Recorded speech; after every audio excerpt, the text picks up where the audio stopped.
இருந்தாலும் தானு சார் சொன்னதான் நான் தானு சார் வரைக்கும் சொன்னேன். அதாவது சார், நான் எனக்கு இப்போ 60 வயசு ஆகிடுச்சு.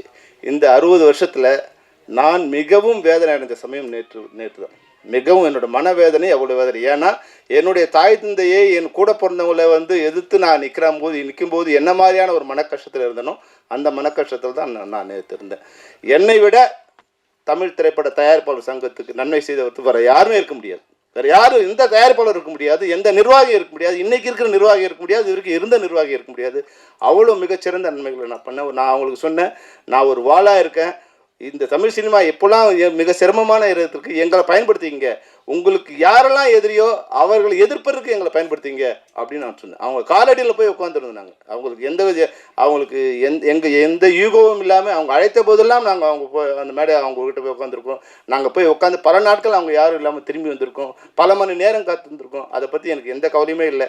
என்னை பொறுத்த வரைக்கும் தமிழ் சினிமா ஒரு சரியான திசையில் நோக்கி போடணும். அதுக்கு தமிழ் திரைப்பட தயாரிப்பாளர் சரியாக இருந்தால் தான் நல்லா இருக்கும்னு நான் நினச்சேன்.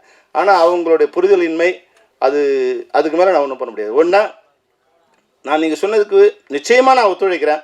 நீங்கள் அவங்க மேடையில் எல்லா தயாரிப்பாளரும் கூப்பிடுங்க, நான் வரேன். நான் ஏதாவது தவறு பண்ணியிருந்தேன்னு சொன்னீங்கன்னா அந்த கடமை நான் திருத்திக்கிறேன். இது தவறுன்னு நீங்கள் சொன்னீங்கன்னா, நீங்கள் பண்ண தவறுன்னு சொன்னீங்கன்னா நான் திருத்திக்கிறேன். உங்களோட பிரச்சனையை அது நீங்கள் பார்த்துக்கணும். திரைப்பட தயாரிப்பாளர்கள் 2 இருக்கீங்கன்னா நீங்கள் ஒன்றா சேர்க்கறதே நீங்கள் பார்த்துக்கணும். நீங்கள் இவங்கள ஒர்க் பண்ணக்கூடாது, இவங்களோட ஒர்க் பண்ணக்கூடாது, அந்த பிரச்சனைக்கு எங்களால் பண்ண முடியாது. ஏற்கனவே எங்களுக்கு நிறைய கெட்ட பேர் இருக்குது. FEFCIக்கு நிறைய கெட்ட பேர் இருக்குது. அதை நிறுத்துகிறோம், இதை நிறுத்துகிறோன்னு.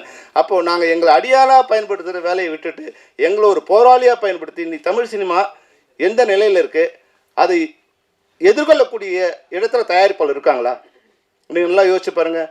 இன்றைக்கி நாங்கள் போராடி பல விஷயங்களை இன்றைக்கி கொடுத்துருக்கோம். அதில் சைன் பண்ணக்கூட அவங்களுக்கு மனசு இல்லை. என்ன ஒரு இயக்குனர் இன்றைக்கி மேடையில் இருக்கார் பேரரசு, நீங்கள் கேட்டு பாருங்கள். அந்த ஒப்பந்தத்தை வாங்குவதற்கு எவ்வளோ நாட்கள் நாங்கள் அவங்களோட சண்டை போட்டுருக்கோம் உங்களுக்கு தெரிஞ்சிருக்காது.